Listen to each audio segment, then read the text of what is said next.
গেছি না। তো আমি স্টেশন থেকে বাড়ি এসে গেছি।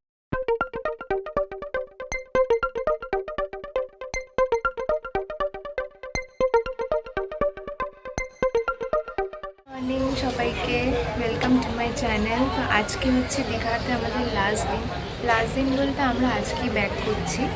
তো আমাদের সাথে আবার স্টেশনে গিয়ে আবার দেখা হবে, কারণ এখন সকাল সকাল আমাদের ট্রেন আছে। আশা করি আগের দিনের মতো ট্রেনটা লেট করবে না। তো স্টেশনে গিয়ে দেখা হচ্ছে। ট্রেনের টাইম আমাদের 10:30 নাগাদ। তো চলো যাওয়া যাক বাড়ি আজকে। তো আমরা অনেক তাড়াতাড়ি বলতে পারি বিফোর টাইমেই স্টেশনে পৌঁছে যাই। তো এবার আমরা ওয়েট করবো ট্রেনের জন্য, যে কখন আমাদের ট্রেনটা আসবে। তারপরে দীঘাকে বাই বাই বলে আমরাও বাড়ি থেকে রওনা দেবো। তোমরাও শেষ অবধি ব্লগটা দেখতে থাকো।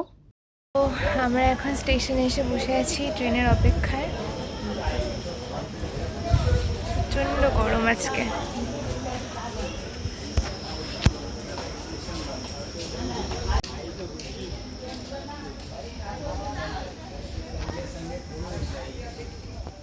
সো ট্রেন আমাদের প্ল্যাটফর্মে চলে এসছে, আর আমরা যথারীতি তিনজনে মিলে উঠে বসে পড়েছি। সো এবার দেখার অপেক্ষা যে কখন আমাদের ট্রেনটা ছাড়বে আর কখন আমরা বাড়ি পৌঁছাবো। So let's back to home.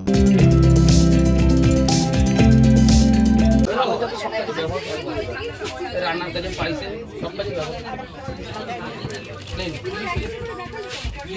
এমনি খালি মুখে খেতে ভালো লাগবে।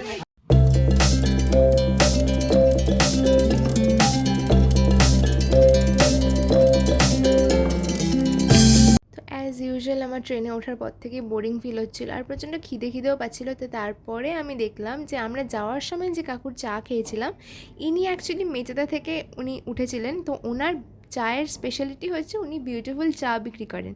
তো বিউটিফুল চা খেতেও বিউটিফুলের থেকেও ভালো, মানে অপূর্ব খেতে। তোমরা প্লিজ গেলে ওনার চাটা ট্রাই আউট করো। হয়ে গেছি বলো।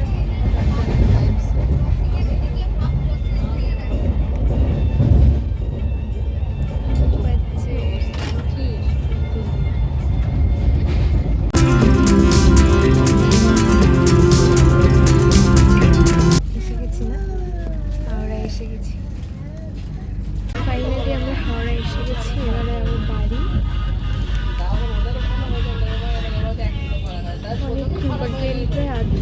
আধ ঘন্টা লেট আছে। আমরা ট্রেন থেকে নেমে যথারীতি ট্যাক্সি বুক করে নিয়েছি, কারণ এখন চলে যাব আমরা ডাইরেক্ট বাড়ি। তো বাড়ি গিয়ে তোমাদের সাথে আবার দেখা হচ্ছে। তো আমি স্টেশন থেকে বাড়ি এসে গেছি। বাড়ি এসে একটু স্নান টান করে ফ্রেশ হয়ে নিলাম। অনেকটা ট্রেন জার্নি করে এসেছি, তো তাই জন্য। তো আজকের ব্লগটা আমি এখানেই এন্ড করছি। তোমাদের যদি আমার এই দীঘার ব্লগটা ভালো লেগে থাকে তাহলে প্লিজ আমার চ্যানেলটাকে সাবস্ক্রাইব করে দিও, আমার ভিডিওতে লাইক কমেন্ট অ্যান্ড শেয়ার করো। আর আজকের ব্লগটা আমি এখানে এন্ড করছি। প্রচণ্ড টায়ার্ড আছি আজকে। তোমাদের সাথে আমার নেক্সট কোনো একটা ব্লগে দেখা হবে। আজকের মতো tata, stay safe and have a nice day.